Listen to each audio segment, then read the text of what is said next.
What's up? My name's Glue Boy. Welcome back to the channel, and damn, you guys, I hit 1K. Insane. I was able to fill out that funny little form to get AdSense on my videos. I'm not one for like genuine thank yous or that stuff. It's not my vibe, but is greatly appreciated. And those of you who've been around since like the beginning, I know your names. I keep seeing reoccurring people. Y'all are absolute legends. But anyways, on to the subject of the video. Today, we talked about Mortarion last time, so we get to talk about his gross plague-ridden boys, the Death Guard. So the Death Guard are probably one of the worst Chaos Legions you can come across. That's not to downplay the horrible evilness of all the others. You know, the Night Lords flaying you alive, the Emperor's Children existing. But the Death Guard have this funny little thing of spreading Nurgle's gifts, as they're one of the Chaos Legions that is dedicated to a single god, being Nurgle, the god of pestilence, decay, rot, disease, gross stuff, and they're big fans of infecting people. They find a lot of joy from doing that specifically. And that's the problem with their campaigns. Their campaigns are always tied with a special plague that the leader had created and specially crafted in his weird plague laboratory, and then it just slowly spreads through systems, infecting everybody. One particular favorite, for example, is that of Nurgle's Rot, which is disease that infects you, corrupts you, kills you, and then raises you from the dead. You're a zombie in space. They're the ones that you're primarily fighting in Darktide, by the way. Those are Poxwalkers. And that's their MO, because Death Guard are masters of attrition-based combat. These dudes were already tanky when they were down during the Great Crusade and the Horus Heresy, just through their sheer resilience for being born on the planet of Barbarous, a place that is an irradiated, poisonous shithole to live on, that just being born on makes you naturally more resilient to a lot of the horrible environmental factors that appear in 40k. And then you make that worse by toppling on the blessings of Nurgle, which eliminates the part of your brain that feels pain and makes you immune to all forms of minor damage. Yeah, your arm got shot off? Pfft, whatever, you can walk it off. You'll grow a new one, probably. Like, they're just fine with that. So they spread a disease into an area, then they slowly move their way in, and as you're currently, coughing your lungs out, and I mean that literally in this case, they can just easily walk up, shoot you, and then keep going. It's hard to resist when your planet is dying very, very rapidly from some horrible plague. And as well, I have really good news. A lot of this translates super well to the tabletop, for better or for worse. I have some very strong opinions toward this fact. Stay tuned for my rules segment to hear my thoughts, because got a lot of them. The story of the Death Guard is kind of the story of Mortarion. If you want to go check that out, go to my Morty video, because primarily the main crux of the Death Guard was Typhon existing. Typhon, as a quick little reminder, first captain of the Death Guard. He was a psyker and he hid it from Mortarion because Mortarion hates psykers with a absolute passion. And he made a deal with Nurgle through the help of Erebus, that slimy fuck, to lure the Death Guard into the war to corrupt them, which he did. And he was blessed with the fucking terrifying gift of being the host of the Destroyer Hive. These dudes, Destroyer Hive drones, they're the size of small dogs that burrow their way into your body and eat you from inside out.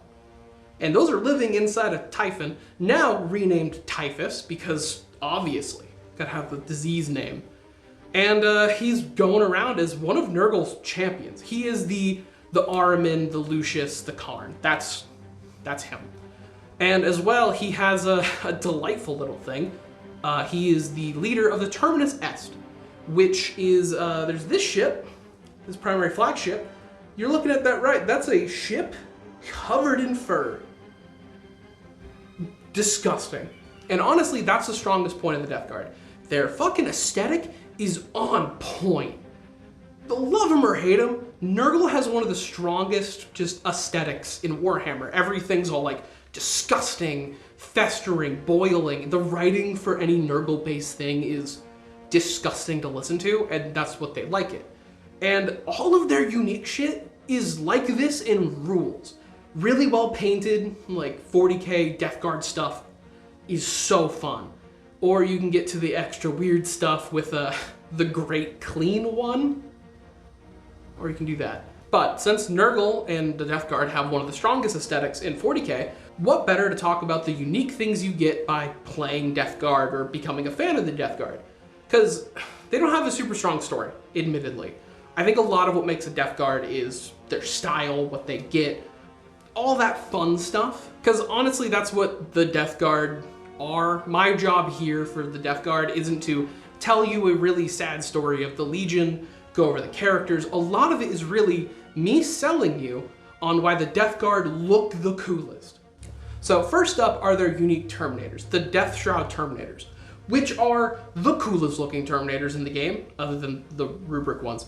But the Death Shroud Terminators were essentially bodyguards of Mortarion. They were handpicked by the man himself to become his bodyguard. They had a rule to never leave a specific distance away from their Primarch. They took a vow of silence, never to speak, only to quietly undergo Mortarion's commands.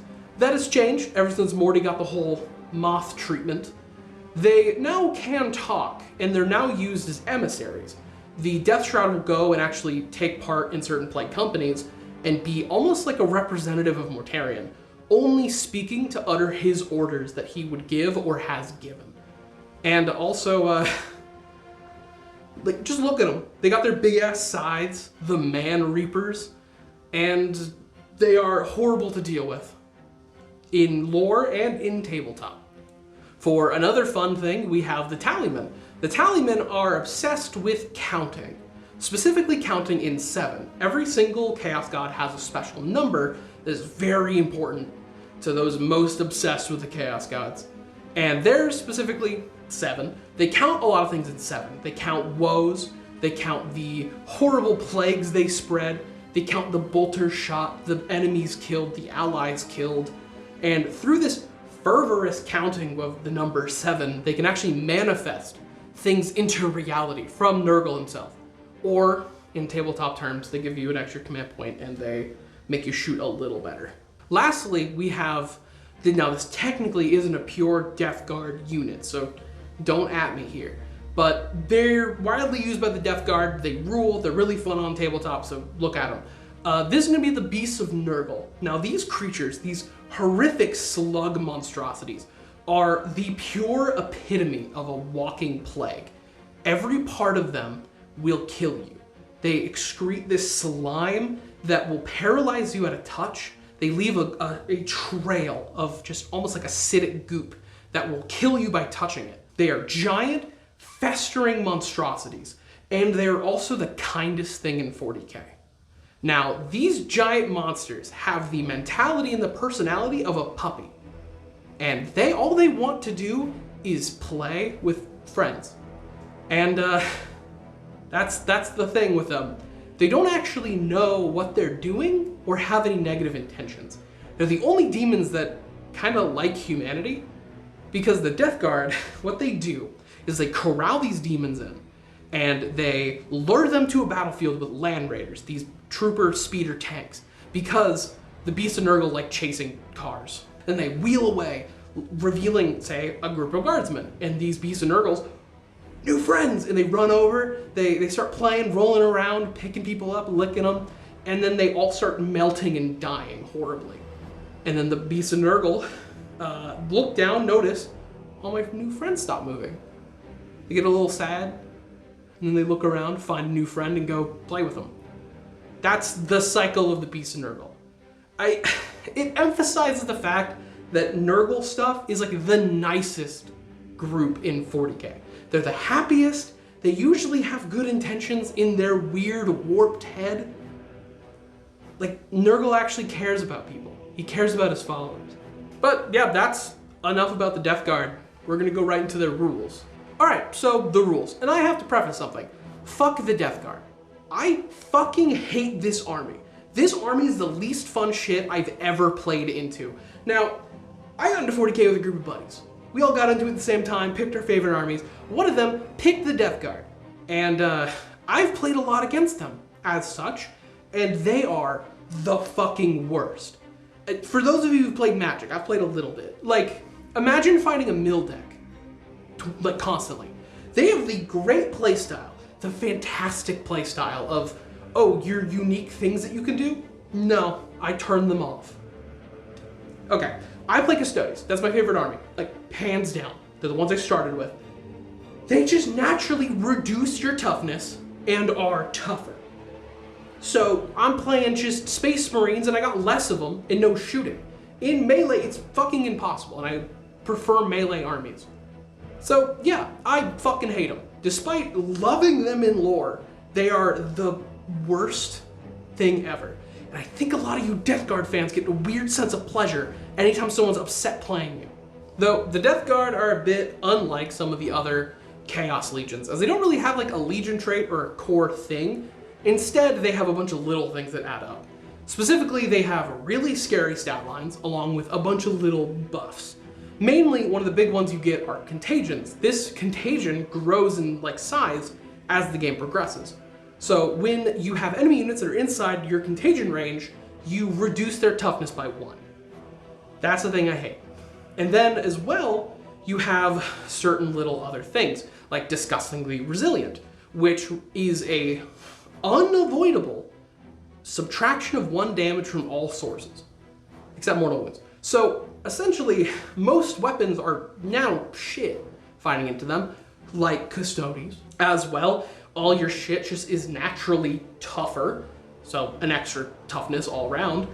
And lastly, fucking plague weapons, because everything in your codex is a plague weapon. It all allows you to reroll once to wound by just existing. No leaders, no buffs surrounding it, just good job, you picked the right weapon today. And to be quite honest, there's not a lot more to go into. Because, yeah, you have your unique play companies, you have your special Terminus Est company you can bring. Yeah, they give you little bonuses. It's looking through what stratagems you think you want to play, what units are you bringing. It's that discussion rather than, here's a bunch of really cool meta options. They kind of stand apart in that way. They don't have a lot of things where I can point at and be like, hey, pick this, pick this, pick this. What they have instead are units that are really fucking strong. Stuff like your Tallyman, who he generates more command points. You have your Death Shroud Terminators, which hit like a fucking truck. You have regular Plague Marines, who also can hit like a truck if you give them the right weapons. Or the actual bane of my existence, the Plague Burst Crawler. I hate this thing. Mortar's way too strong, it's too tanky, I've never killed one. And then also there's, listen, I don't know the name and I don't care. I just remember they existed. These fucking lawnmower looking ass things that just chew up whatever they touch. But also, in a rarity for a lot of, honestly, 40k stuff, I would recommend looking into bringing Mortarion. Despite him having the coolest model in the game, he's also fucking terrifying. His rules kind of bake into, do I take damage? No, I don't. No, I don't. No, I don't.